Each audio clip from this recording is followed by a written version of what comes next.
अशोक वाटिका में किशोरी जी को बैठा करके जब रावण विश्राम करने गया तो साहित्य में वर्णन आता है कि उसी समय ब्रह्मा जी के वेद पाठ का समय हो गया। चारों वेदों का विद्वान था रावण, इसलिए छोटे मोटे पंडितों का वेद पाठ उसे पसंद नहीं आता था। ब्रह्मा जी की ड्यूटी लगा दी कि आप हमें प्रातःकाल आकर के जो भी समय निर्धारित किया, बोले चारों वेदों का पाठ सुना के जाया करो। तो बेचारे ब्रह्मा जी इस समय पर आ जाते थे वेद पाठ सुनाने के लिए। जरा देखिए रावण का ऐश्वर्य, रावण का प्रभाव। और तो और भोले बाबा पूजा करवाने के लिए आ जाते थे। जब पूजन का समय होता था भोले बाबा आ जाते थे, भैया तुम्हारा समय हो गया, हमारी पूजा कर लो। फुर्सत नहीं मंदिर में जाने की। किसी ने भोले बाबा से कहा कि भोले बाबा आप अपने चेला से भी डरते हो, अरे पूजा करने उसे बुलाया करो अपने पास, आप उसके घर क्यों जाते हो पूजा करवाने के लिए। भोले बाबा ने कहा भाई रावण जैसा चेला मिल जाए तो फिर ऐसा ही करना चाहिए। एक बार आया था हमारे घर पूजा करने के लिए, सो पूजा तो बाद में करी, पहले घर को ही पूरा उठा दिया, कैलाश पर्वत ही उठा दिया इसने। हमने कहा ये क्या तरीका है तुम्हारा। बोले गुरुजी प्रणाम कर रहा हूं। बोले ऐसे प्रणाम किया जाता है? प्रणाम करते समय माथे को चरणों में झुकाया जाता है। बोले वही तो कर रहा हूं। यदि सब सर्वसाधारण की तरह दशानन ने भी प्रणाम किया तो फिर तो मेरी विशेषता क्या रही गुरुजी। मेरा माथा आपके चरणों में ही है, परंतु और सब लेट करके आपके चरणों में माथा रखते हैं, मैंने आपके चरण को ही उठा करके माथे पर धर लिया। भोले बाबा बैठे थे कैलाश पर्वत पर, तो कैलाश पर्वत को उठा के भोले बाबा को माथे से लगा लिया। बोले झुक करके प्रणाम करना रावण ने नहीं सीखा। प्रणाम कर रहा हूं, आपके चरण मेरे माथे पर है, मैं हट के काम करने वाला हूं, तभी तो मेरी पहचान है।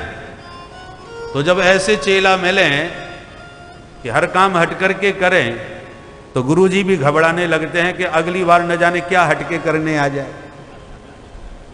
इसलिए हम ही इसके घर आ जाते हैं, भैया तेरे को जैसे करना है तू अपने घर में ही कर ले। बोलो जय सिया राम। जय सिया राम।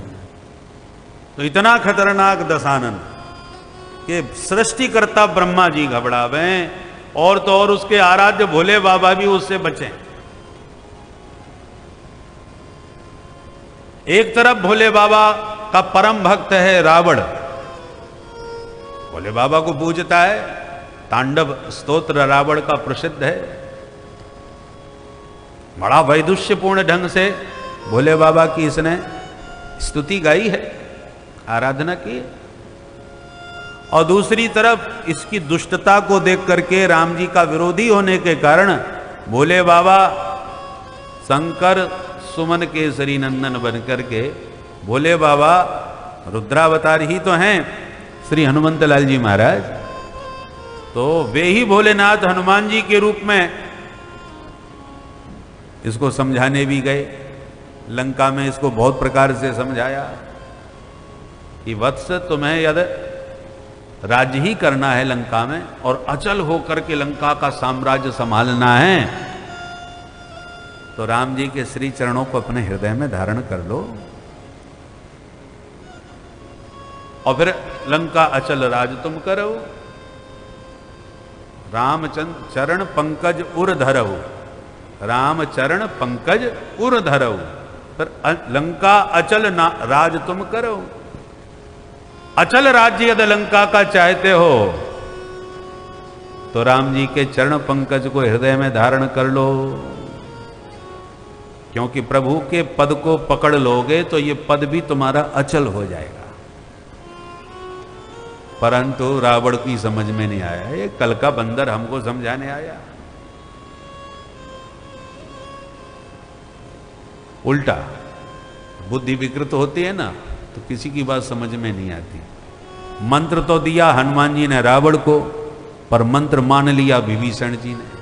तुमरो मंत्र विभीषण माना, तो लंकेश्वर भय सब जग जाना। मंत्र दे रहे थे रावण को, सुन लिया विभीषण जी ने, और सुन ही नहीं लिया मान भी लिया। और मान लिया हृदय में राम जी के चरण पंकज को धारण कर लिया, तो आज तक चिरंजीवियों में भर्ती होकर के विभीषण जी ने अपना लंका का राज्य अचल कर लिया। चिरंजीवी हो गए विभीषण जी महाराज। तो चूंकि हनुमान जी शिवावतार हैं, तो शिव जी रावण के गुरु जी थे, इसलिए हनुमान जी ने के रूप में आकर के भी उन्होंने मंत्र ही दिया, समझाने का प्रयास भी किया, पर चेला को समझ में नहीं आया, 10 खोपड़ी वाला था। जिसने माना समझा उसका कल्याण हो गया। किंतु रावण का ऐश्वर्य अद्भुत था, जबरदस्त प्रभाव था कि ब्रह्मा जी जब आए वेद पाठ करने के लिए, तो जैसे उन्होंने वेद ध्वनि करी गणानां त्वा गणपति गुं हवामहे, उच्च स्वर से वेद ध्वनि सुन करके रावण का चपरासी भीतर से भागा भागा है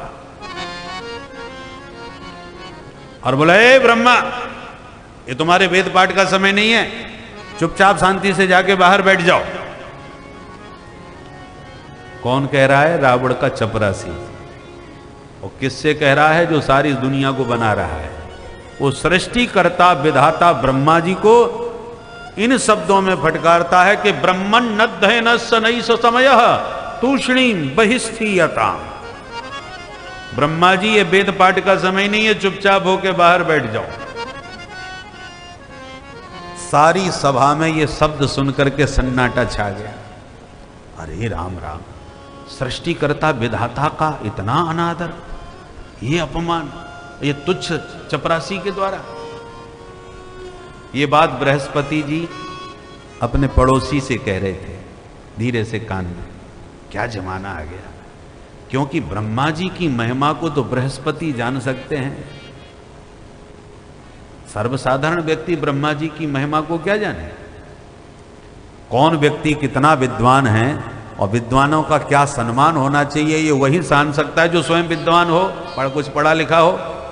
मूर्ख क्या जाने कि कौन विद्वान को और कितना विद्वान हो, विद्वान का सम्मान कैसे किया जाए। तो चपरासी ने तो ब्रह्मा जी को फटकार दिया, पर ब्रह्मा जी की गरिमा को ध्यान में रखते बृहस्पति जी को बहुत बुरा लगा। पड़ोसी से कानाफूसी कर रहे थे कि चपरासी ने कुछ सुन लिया, ये कुछ बड़बड़ा रहे, तो बृहस्पति जी को ही फटकार दिया। स्वल्पम जल्प बृहस्पते जड़मते नहीं सा सभा वज्रण। हे जड़मती माने महामूर्ख। अब बताओ, बृहस्पति जी को मूर्ख कह रहे हैं, जो सारे देवताओं के गुरु जी हैं, जिनके मार्गदर्शन में देववृंद चलते हैं, पर रावण का चपरासी क्या जाने उनकी गरिमा। तो कहता है स्वल्पम जल्प, बृहस्पति धीरे बात कर, जड़मती मूर्ख कहीं का। नहीं सा सभा वज्रणा, ये तेरे वज्रधारी इंद्र की सभा नहीं है जो बड़बड़ाई जा रहा है, शांत बैठ। मूर्ख व्यक्ति कुछ भी बोल सकता है। मैं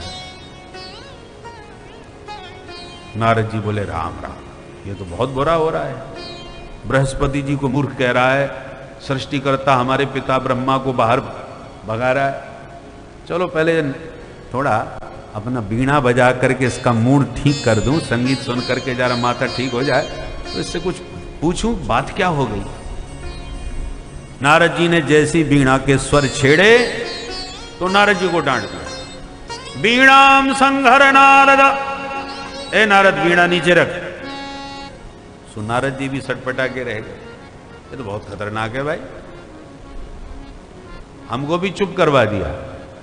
तुम्बरु गंधर्व नारद जी के पास में ही बैठे थे। उन्होंने कहा तुम छोड़ो, मैं अभी देखियो राग रागिनी से इसका मूड ठीक करता हूं। तो गंधर्व बड़े अद्भुत गायक होते हैं। उसने जैसे ही गाना प्रारंभ किया, राग रागिनी